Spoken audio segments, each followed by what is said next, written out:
बर्फ के नीचे दबी चीख। कुछ कहानियां समय के साथ दफन हो जाती हैं, लेकिन कुछ बर्फ के नीचे भी अपनी चीख को जिंदा रखती हैं। नमस्कार दोस्तों, मैं हूं आपके साथ और आज गहराई से मैं आपको ले चलने वाला हूं वहां जहां कुदरत ने सदियों पहले एक ऐसा रहस्य छुपा दिया था जिसे जानने की हिम्मत ना राजाओं ने की, ना साधुओं ने, और जिसे विज्ञान भी कई वर्षों तक सिर्फ संयोग कहकर टालता रहा। आज हम बात कर रहे हैं रूपकुंड की, एक झील जो लगभग 16,500 फीट की ऊंचाई पर बर्फ से ढकी हिमालय की तलहटी में छुपी है। एक ऐसी झील जिसे स्केलेटन लेक यानी हड्डियों की झील भी कहा जाता है। जी हाँ, एक झील जिसके अंदर हजारों इंसानों की खोपड़ियां और कंकाल पड़े हैं, ऐसे जैसे वो किसी रहस्यमयी कत्लेआम के गवाह हों। लेकिन सवाल ये है, वे कौन थे और क्यों एक ही जगह पर इतनी मौतें हुई? गोपनीय दस्तावेजों का पहला सुराग। यह सब शुरू हुआ था 1942 में। भारत पर अंग्रेजों का शासन था। उत्तराखंड के बर्फीले हिस्सों में एक British forest ranger Harilal patrolling पर था। हवा में ठंड बर्फ की तरह चुभ रही थी और चारों तरफ सफेदी ही सफेदी फैली थी। लेकिन तभी उसने एक झील देखी, बिल्कुल जमी हुई, और उस झील के किनारे कुछ अजीब दिखा। जैसे ही वह पास गया, उसने देखा कि वहां दर्जनों मानव कंकाल बिखरे पड़े थे। शुरू में सोचा गया शायद ये जापानी सैनिकों की घुसपैठ रही होगी। ब्रिटिश सरकार घबरा गई और आदेश दिए गए, जांच करो, ताकि ये तय किया जा सके कि ये किसका षड्यंत्र है। लेकिन जांच जैसे जैसे आगे बढ़ी, रहस्य गहराता चला गया। ना वहां कोई युद्ध हुआ था, ना सैनिकों के कोई आधुनिक हथियार मिले थे, ना कोई युद्ध चिन्ह, ना ही कोई ऐतिहासिक रिकॉर्ड। बस थे तो सिर्फ कंकाल जो चुपचाप हिमालय की गोद में सदियों से नींद में थे। लेकिन कहानी यहीं खत्म नहीं होती। कई साल बीत गए, रूपकुंड फिर से बर्फ में छुप गया। लेकिन साल 2004 में एक बार फिर विज्ञान ने इसकी ओर रुख किया। नेशनल ज्योग्राफिक और भारतीय वैज्ञानिकों की एक संयुक्त टीम इस झील के अध्ययन के लिए भेजी गई। जो उन्होंने खोजा उसने इतिहास, पुराण और विज्ञान तीनों को झकझोर दिया। उन कंकालों की डीएनए जांच से पता चला कि ये लोग कोई सैनिक नहीं थे, बल्कि एक जत्था था जिसमें पुरुष, महिलाएं और बच्चे भी शामिल थे। यह कोई युद्ध नहीं था, बल्कि कुछ और, कुछ ज्यादा पुराना, कुछ ज्यादा डरावना। एक आवाज जो सदियों से दबा दी गई थी। हम सबने सुना है कि हिमालय रहस्यमयी है, लेकिन हम ये भूल जाते हैं कि उसकी चुप्पी हमेशा चुप नहीं रहती।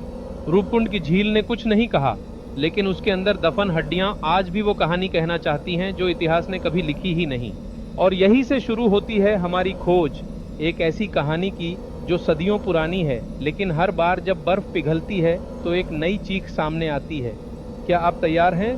क्योंकि अगले अध्याय में हम जानेंगे इन कंकालों की संख्या कितनी है, क्या इनकी मृत्यु एक ही दिन हुई थी, और क्या कोई धार्मिक यात्रा इस नरसंहार से जुड़ी है। अध्याय 2, देव यात्रा में श्रापित या पूजनीय। क्या यह तीर्थ था या अंतिम पड़ाव? कुछ रास्ते भगवान के लिए बनाए जाते हैं, लेकिन हर मंजिल पर भगवान नहीं मिलते। कई बार सिर्फ मौत इंतजार करती है। दोस्तों, पिछले अध्याय में हमने जाना कि रूपकुंड सिर्फ एक झील नहीं, बल्कि हजारों रहस्यमयी मौतों की कब्रगाह है। लेकिन सवाल अब भी वही है, ये लोग कौन थे? इतने सारे लोग एक साथ यहाँ क्यों आए? और सबसे बड़ा सवाल, क्या वे किसी युद्ध में मारे गए थे, या ये कोई प्राचीन यात्रा का हिस्सा थे जो कभी लौट नहीं पाई? डीएनए रिपोर्ट ने खोला एक नया राज। 2004 में जब वैज्ञानिकों ने इन हड्डियों का डीएनए विश्लेषण किया तो उनके होश उड़ गए। इस विश्लेषण में 2 चौंकाने वाली बातें सामने आईं। एक, ये सभी लोग एक ही समुदाय के नहीं थे। वैज्ञानिकों ने कम से कम 3 अलग अलग जनसांख्यिक समूह पहचाने। एक समूह उत्तर भारत के आम ग्रामीण परिवारों जैसा था। दूसरा समूह अपेक्षाकृत संपन्न वर्ग का था, जिसमें महिलाएं, बच्चों के अवशेष और आभूषण मिले। और तीसरा समूह एकदम अलग, जो दक्षिण पूर्व एशिया से मेल खाता था। इनमें से कई कंकालों की मौत एक ही मौसम में हुई थी, संभवतः लगभग 800 साल पहले। मतलब ये कोई क्रमिक मौतें नहीं थीं, बल्कि एक बड़ी एक साथ हुई आपदा थी। देवी नंदा की यात्रा, ये नंदा देवी राजजात यात्रा। उत्तराखंड की लोक कथाओं में एक तीर्थ यात्रा का जिक्र आता है, नंदा देवी राजजात यात्रा, जिसे हिमालय की कुंभ यात्रा भी कहा जाता है। हर 12 साल में ये यात्रा गढ़वाल क्षेत्र से शुरू होकर हिमालय की ऊंचाई तक जाती है और इसका अंतिम पड़ाव होता है रूपकुंड। मान्यता है कि यह यात्रा नंदा देवी, पार्वती मां का रूप, को विदा देने की एक सांस्कृतिक रस्म है, जब वह अपने पति शिव से मिलने कैलाश जाती हैं। लोक कथाओं के अनुसार एक बार एक राजा अपनी पत्नी, सेविकाओं और सैनिकों सहित इस यात्रा पर निकला, लेकिन उसने कुछ नियमों का उल्लंघन किया, जैसे महिलाओं को ऐसी ऊंचाई तक ले जाना जहां देवी को एकांत चाहिए होता है। कहा जाता है कि देवी रुष्ट हुईं और आकाश से ओलों की बारिश हुई, पत्थरों के आकार के ओले, जिसने पूरी यात्रा को वहीं खत्म कर दिया। अब ये सिर्फ एक कहानी नहीं है, क्योंकि रूपकुंड में मिले कंकालों की खोपड़ियों पर गोल घाव पाए गए हैं, जो तेज भारी ओलों से बने हो सकते हैं। विज्ञान और मिथक जब एक दूसरे से मिलते हैं, आप सोचिए, एक तीर्थ यात्रा जिसमें साधु संत, महिलाएं, बच्चे शामिल थे, एक गलती जो नियमों के विरुद्ध थी, फिर अचानक मौसम का विकराल रूप और मौतें। विज्ञान कहता है एक भीषण हिमपात और ओलावृष्टि से यह सामूहिक मृत्यु हुई, लेकिन लोग कहते हैं ये देवी का श्राप था क्योंकि मर्यादा टूटी थी। कौन सही है? शायद दोनों, क्योंकि जब विज्ञान और लोक कथा एक ही जगह इशारा करने लगे तो समझ लीजिए वो कहानी सिर्फ कहानी नहीं होती, इतिहास होती है।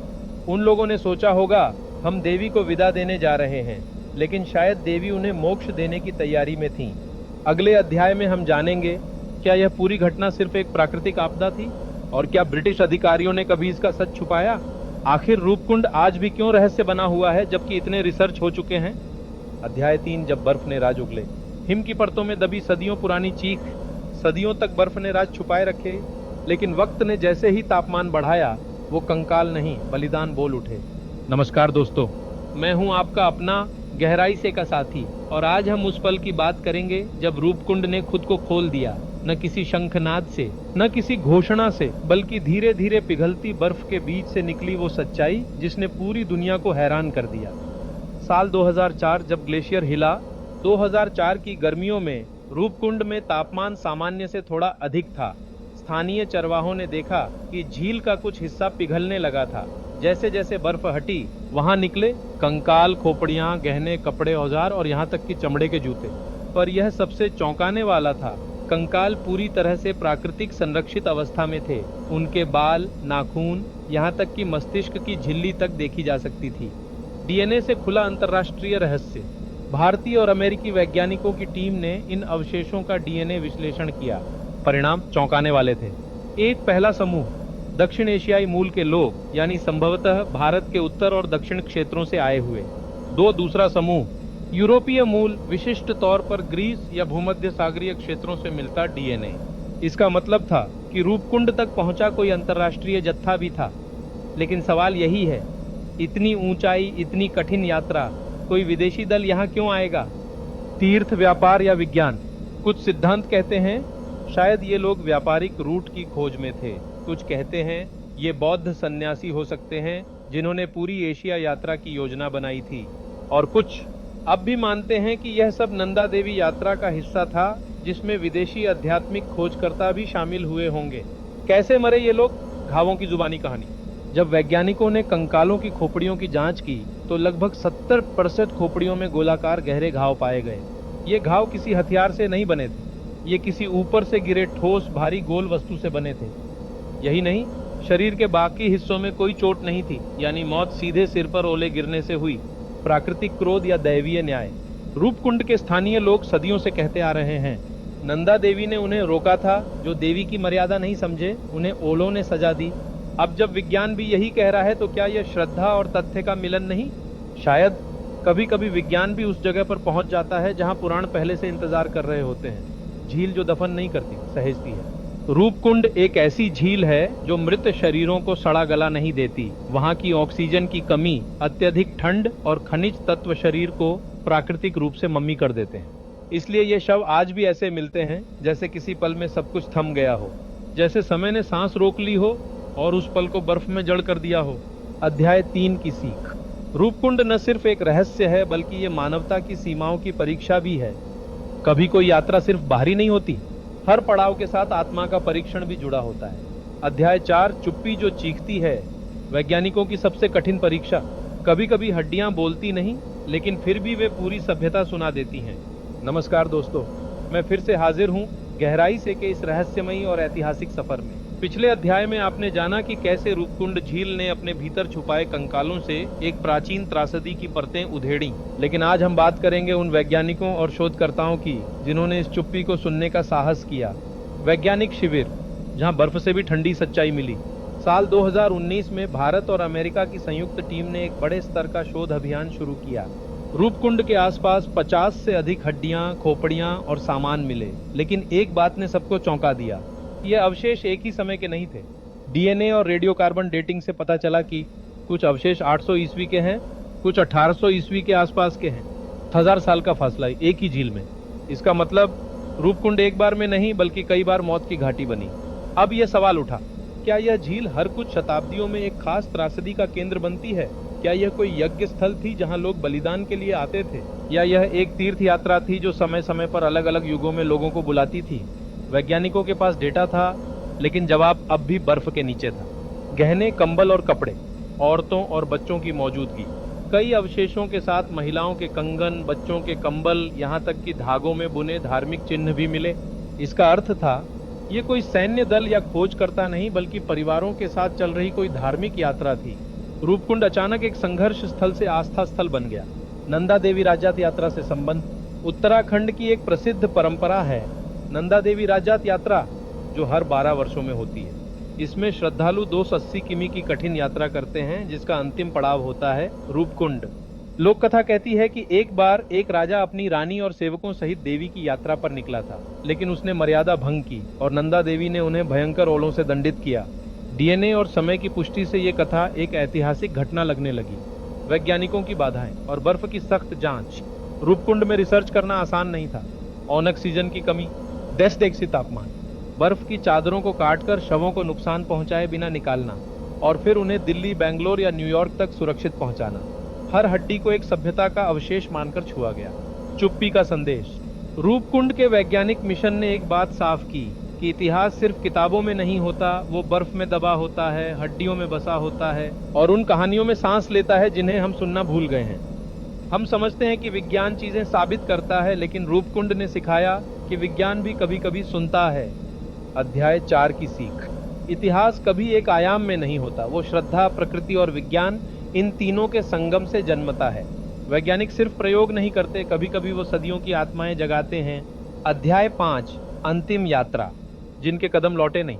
हर यात्रा का एक मंजिल होता है, लेकिन कुछ यात्राएं केवल नियति तक पहुंचने के लिए होती हैं, जहां से कोई वापसी नहीं होती। नमस्कार दोस्तों, मैं फिर से हाजिर हूं गहराई से की इस श्रृंखला में, जहां हम आज जानेंगे उस रहस्यमयी यात्रा के बारे में जिसने सैकड़ों लोगों को रूपकुंड की बर्फ में सुला दिया।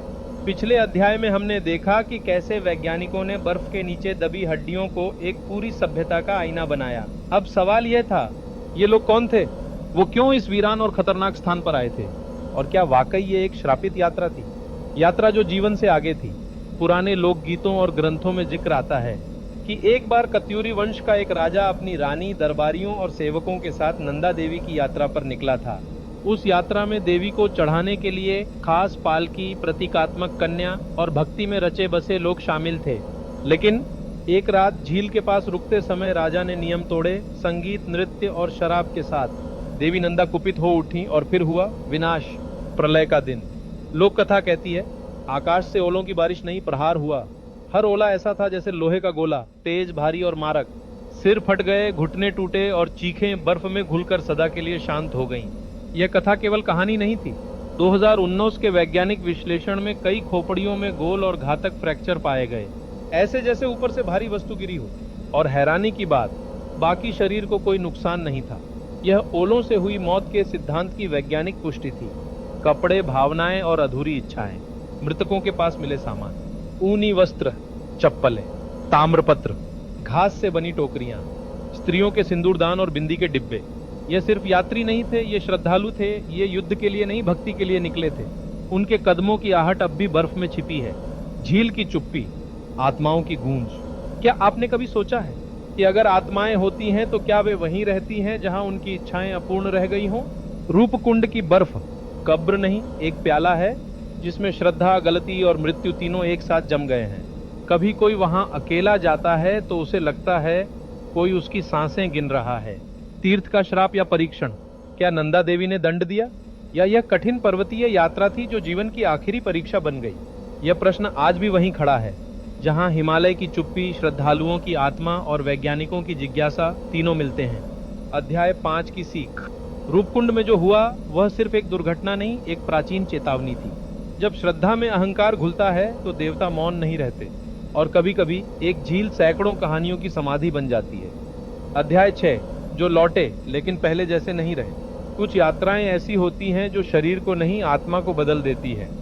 नमस्कार दोस्तों, आप देख और सुन रहे हैं गहराई से, और आज हम रूपकुंड झील की उस सच्चाई से पर्दा उठाएंगे जो उन लोगों ने अनुभव की जो वहां गए तो जरूर, लेकिन लौटे तो जैसे कुछ पीछे छोड़ा है। आधुनिक यात्राएं और पुरानी आत्माएं।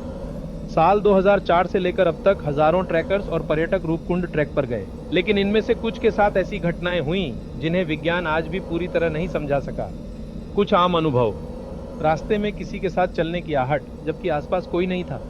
रात के समय झील के किनारे टेंट में कदमों की हलचल।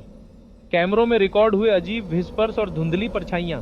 और सबसे आम, सपनों में वही दृश्य दिखना जो उन्होंने वहां देखा ही नहीं। एक ट्रैकर की गवाही, वो आंखें। प्रवीण मेहता, एक अनुभवी पर्वतारोही, साल 2017 में रूपकुंड ट्रैक पर गया था। झील के पास मैं अकेला खड़ा था। अचानक मुझे लगा किसी ने पीछे से देखा। मैंने पलटकर देखा तो कुछ नहीं था, पर झील की तरफ देखता रहा, और फिर उस धुंध में मुझे एक औरत दिखी, लाल साड़ी में। वो झील के अंदर झुकी थी, जैसे किसी को उठा रही हो। जब वह वापस लौटा तो महीनों तक उसे बुखार, डरावने सपने और अजीब मानसिक अशांति रही। कई डॉक्टरों ने थक हार कर कहा, तुम्हारे साथ वहां कुछ रह गया है और कुछ तुम साथ ले आए हो। वैज्ञानिक क्या कहते हैं? विज्ञान इस अनुभव को एल्टीट्यूड साइकोसिस, ऑक्सीजन डिप्रीवेशन हेलुसिनेशन या हाई एल्टीट्यूड पैरानोया कहता है। लेकिन सवाल ये है, क्या ये हर ट्रैकर के साथ होता है? नहीं, ये उन्हीं के साथ होता है जो झील के किनारे कुछ महसूस करते हैं, जो झील को सिर्फ पानी नहीं, एक गवाह मानते हैं। एक विदेशी अनुभव। सुसान का वादा। सूजन ब्लैकवेल, एक अमेरिकन रिसर्चर, रूपकुंड पर डॉक्यूमेंट्री बना रही थी। उन्होंने रात में झील की सतह पर रोशनी की हल्की झलकें देखीं, जैसे दिए जल रहे हों। I heard humming a lullaby an Indian tune but no one around me spoke Hindi. जब उन्होंने अपने स्थानीय गाइड से पूछा तो उसने सिर झुकाकर बस इतना कहा, ये वो आवाजें हैं जो कभी अंतिम भजन नहीं बन पाई। झील जो अभी भी जाग रही है। क्या ये सब सिर्फ भ्रम है, या फिर झील आज भी उन्हें पुकारती है जो अधूरी श्रद्धा, अधूरे वादे और अधूरे अंत लेकर गए थे?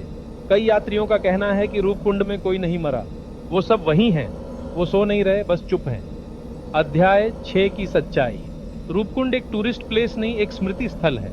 वहां जाने वाले कुछ लोग लौटते जरूर हैं, लेकिन पहले जैसे नहीं रहते।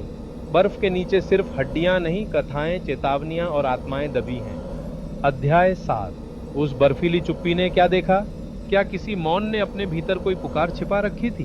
साल 2019 का वह जून का महीना था।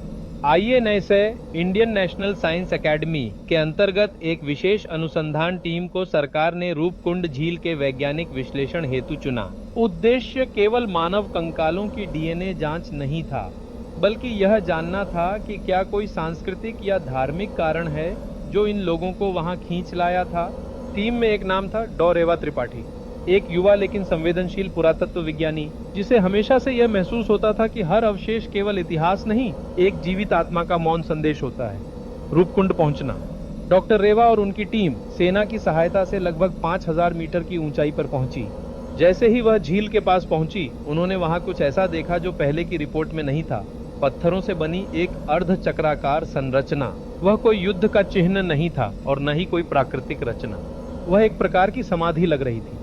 रेवा की आंखों में एक अजीब सी नमी थी। कोई तो रहा होगा जिसने इन मृतकों को सम्मान देने की कोशिश की। बर्फ में दबे संदेश। अगले दिन जब टीम झील के ठीक किनारे खुदाई कर रही थी, एक लकड़ी की पट्टी मिली। वह आधी गल चुकी थी, लेकिन उस पर कुछ लिखा था, ब्राह्मी लिपि में। इस लिपि को पढ़ने में समय लगा, पर जब अनुवाद हुआ तो पूरे कैंप में एक गहरा मौन छा गया। हे देवी, जब हम यहाँ अंतिम बार रुके थे, हमें लगा था कि यह केवल थकान का विश्राम है, पर तूने हमें यहीं विश्राम दे दिया। माँ, मेरी बेटी को कहना कि मैं फिर नहीं लौटूंगा, पर मेरी हड्डियों को यह हिमालय कभी न भूल पाएगा। चुप्पी की चीख। डॉक्टर रेवा देर रात तक अकेली झील के किनारे बैठी रही। चारों ओर गूंजती ठंडी हवा और सामने बहती वह बर्फीली चुप्पी। वह सोच रही थी, क्या कोई यहाँ बार बार आता है? क्या कोई है जो अब भी अपनी अधूरी यात्रा पूरी करने चाहता है? वहीं सेना के एक जवान ने बताया कि हर साल कुछ साधु या तीर्थयात्री बिना शोर के यहाँ आते हैं। न पूजा, न कोई चढ़ावा, केवल एक मुंह बोली प्रार्थना। हे पूर्वजों जो यहीं सोए हैं, हमें अपने पथ पर रक्षा देना। अंत की शुरुआत। उसी समय टीम को एक और चौंकाने वाली बात पता चली। झील के पानी में मिली DNA श्रृंखला में दक्षिण एशिया के अलावा यूनानी और मध्य एशियाई लक्षण भी मिले थे। मतलब यह कोई युद्ध नहीं था, यह कोई तीर्थ भी नहीं था। यह एक महान यात्रियों का मिश्रित काफिला था, जो शायद हिमालय की किसी दिव्य शक्ति की खोज में निकले थे और यहीं रुक गए। डॉक्टर रेवा ने अपनी डायरी में लिखा, रूपकुंड कोई साधारण झील नहीं, यह हिमालय की सबसे गूंगी किंतु सबसे ऊंची चीख है, जो हर उस आत्मा को पुकारती है जो सच्चाई की खोज में निकला और अंत में खुद से मिल गया। क्या ये अंत है? नहीं, यह शुरुआत है उस मौन की जिसे अभी तक हमने सिर्फ एक रहस्य समझा। अब जानना है उसे एक पुकार की तरह। अध्याय 8। क्या देवी अब भी देख रही हैं? हर 12वें वर्ष? क्या यह कोई संकेत है या बुलावा? क्या यह रहस्य देवी के मौन ने गढ़ा है? रूपकुंड की बर्फीली चुप्पी के भीतर एक चुपचाप दोहराया जाने वाला आयोजन है, नंदा देवी राज जात यात्रा। हर 12 वर्षों में आयोजित होने वाली यह यात्रा 280 किलोमीटर की कठिन पैदल चढ़ाई होती है, जो समर्पण, श्रद्धा और किसी अदृश्य रिश्ते की पराकाष्ठा को दर्शाती है। लेकिन सवाल यह उठता है, क्यों हर 12वें साल सैकड़ों साधु, श्रद्धालु और गुमनाम यात्री उसी मार्ग से गुजरते हैं जो रूपकुंड की ओर जाता है? क्या यह देवी की कृपा है या कोई अधूरी कथा? नंदा देवी केवल एक देवी नहीं। उत्तराखंड की लोक कथाओं में नंदा देवी को केवल पर्वतों की रानी नहीं, एक माँ, एक पुत्री और एक विरहिणी के रूप में पूजा जाता है। लोक मान्यताओं के अनुसार देवी नंदा का विवाह कहीं दूर हुआ और वह विदा होकर उस पर्वत क्षेत्र से चली गईं। हर 12 साल में यह यात्रा एक प्रतीकात्मक विदा होती है, जहां देवी को उनके मायके से ससुराल विदा किया जाता है। लेकिन क्या यह सिर्फ लोक परंपरा है या फिर यह यात्रा उन आत्माओं का पीछा है जो कभी देवी के दर्शन की इच्छा लिए रूपकुंड पहुंचे थे और लौट न सके? वैज्ञानिक विस्मय और धार्मिक समर्पण। साल 2022 में रूपकुंड झील के समीप एक अन्य कंकाल का डीएनए विश्लेषण हुआ।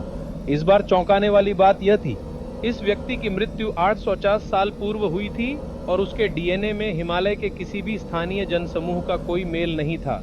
पर वह व्यक्ति भी देवी की यात्रा में क्यों था? स्थानीय पुजारियों का मानना है कि देवी केवल उन्हीं को बुलाती हैं जिनका जीवन अधूरा रह गया हो, जिनकी आत्मा अब भी उत्तर खोजती हो। एक साधु की बात। डॉक्टर रेवा, जो अब रूपकुंड पर शोध कर रही थीं, यात्रा के दौरान एक वृद्ध साधु से मिली। उसने कहा, देवी हर बार पुकारती हैं, लेकिन सबको सुनाई नहीं देती। कुछ लोगों के भीतर इतना शोर होता है कि वे उस मौन आवाज को पहचान नहीं पाते। पर जिन्हें देवी ने चुना, वो खुद चलकर यहाँ आते हैं और बर्फ की चादर ओढ़कर चुप हो जाते हैं। डॉक्टर रेवा हतप्रभ थीं। क्या यह सच्ची श्रद्धा थी या कोई अनकही टेलीपैथी, कोई ऐसा मनोवैज्ञानिक पुल जो सैकड़ों सालों से मानव को यहाँ खींच रहा है? देवी की आंखें। एक रात डॉक्टर रेवा ने झील के पास अकेले ध्यान लगाने की कोशिश की। सिर्फ बर्फ, सन्नाटा और उनके भीतर का शोर। तभी उन्हें महसूस हुआ, कोई देख रहा है। कोई सामने नहीं था, पर एक अनदेखा दृष्टि चक्र जैसे हर भाव को पढ़ रहा हो। रेवा की आंखें भर आईं। उन्हें वह चिट्ठी याद आई जो पिछले अध्याय में मिली थी। उन्हें वह जवान याद आया जिसकी हड्डियां अब भी उस झील में थीं। क्या देवी अब भी वहां है, उन सबके साक्षी बनकर जो यहाँ आए थे? लोकगीत में छिपी पुकार। यात्रा के अंतिम दिन एक लोक गायक ने एक प्राचीन गीत गाया। ओ नंदा रानी, तेरी राहों में बर्फ की चुनरियां, तेरे पदचिन्हों में रुक गए कई 100 साल। जो नहीं लौटे वो क्या खो गए या बस तेरे पास टिक गए? एक अंतिम प्रश्न। यात्रा समाप्त हुई, लोग लौट गए, पर रूपकुंड वैसा ही था, चुप, स्थिर, पर भीतर से जागृत। डॉक्टर रेवा ने लौटने से पहले अंतिम बार उस झील की ओर देखा और पूछा, क्या देवी अब भी देख रही हैं? और उन्हें कोई जवाब नहीं मिला। लेकिन कुछ था उस सन्नाटे में, जैसे कोई मुस्कुराकर कह रहा हो, तुम फिर आओगी। अध्याय 9। जिन्होंने झील को पार किया। क्या रूपकुंड ने किसी को वापस भेजा है या वो सब वहीं ठहर गए? अब तक की कथा में हमने सिर्फ उन्हीं की बात की थी जो रूपकुंड में समा गए, जो लौटकर कभी नहीं आए। पर आज हम बात करेंगे उन 1 या 2 चेहरों की जो झील से लौटे, जिनके होंठ चुप थे, पर आंखों में कुछ ऐसा था जो शब्दों से कभी कहा नहीं गया। एक बचे हुए की कहानी। भानुदत्त जोशी। साल था 1936। नंदा राज जात यात्रा का वो वर्ष जब बर्फ सामान्य से अधिक थी और मौसम हर पल करवट ले रहा था। यात्रा में कुल 44 यात्री थे, जिसमें अधिकांश साधु, पुरोहित और कुछ युवा ग्रामीण थे। यात्रा के अंतिम चरण में जब सभी लोग रूपकुंड के समीप पहुंचे, अचानक मौसम ने रौद्र रूप धारण कर लिया। बर्फबारी, तूफान और गिरते पत्थर। जब तक लोग संभलते, 45 में से 42 लोग वहीं दफन हो चुके थे, बर्फ की चादरों के नीचे। 3 लोग किसी तरह बच निकले, पर 2 रास्ते में ही दम तोड़ गए। सिर्फ एक लौटा, उसका नाम था जी भानुदत्त जोशी। जब उसने पहली बार बोला, भानु जोशी ने लौटने के बाद 6 महीने तक मौन व्रत रखा, किसी से कुछ नहीं कहा। पर एक दिन गांव के मंदिर में उसने जो कहा वो आज भी एक श्रद्धालु रहस्य बन चुका है। मैं नहीं लौटा, मुझे किसी ने लौटाया है। वहां एक क्षण ऐसा आया जब मैं भी मिट्टी बन चुका था, पर एक ध्वनि आई, कोई स्त्री स्वर बोली, तेरा समय अभी पूरा नहीं हुआ, जा बाकी को बताना। और अगली सुबह मेरी आंख खुली, सब बर्फ में गुम थे, सिर्फ मैं था और मेरी धड़कन। उस अनुभव की छाया। भानुदत्त जोशी की जिंदगी उस दिन के बाद कभी सामान्य नहीं रही। वह साधु नहीं बने, पर एक तपस्वी सा जीवन जिया। हर 12 साल की यात्रा में चुपचाप शामिल होते, किसी से बात नहीं करते, बस रूपकुंड के तट पर बैठते और एक मौन अभिवादन करते।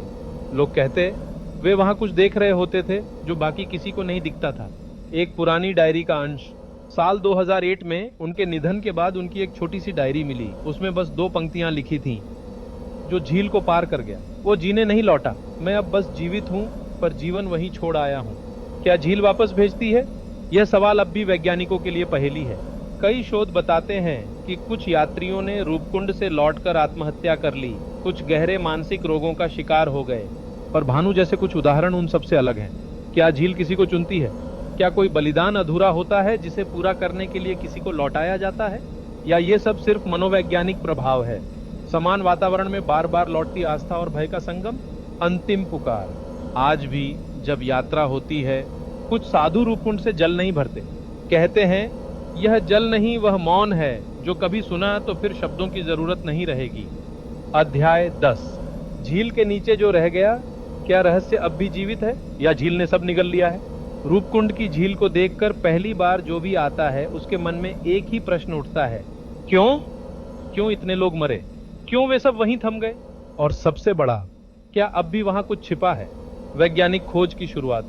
1950 के दशक में जब पहली बार वैज्ञानिकों की एक भारतीय अमेरिकी टीम ने झील का गहन अध्ययन शुरू किया, तो उन्होंने जो पाया उसने पूरे विश्व को चौंका दिया। झील की गहराई में सिर्फ कंकाल नहीं थे, वहां गहने, ताम्रपत्र, काष्ठ मूर्तियां, घुंघरू और कुछ ऐसी चीजें मिली जो किसी साधारण यात्रा का हिस्सा नहीं थी। एक स्त्री की खोपड़ी के पास से एक मांग टीका निकला जो 9वीं सदी का बताया गया।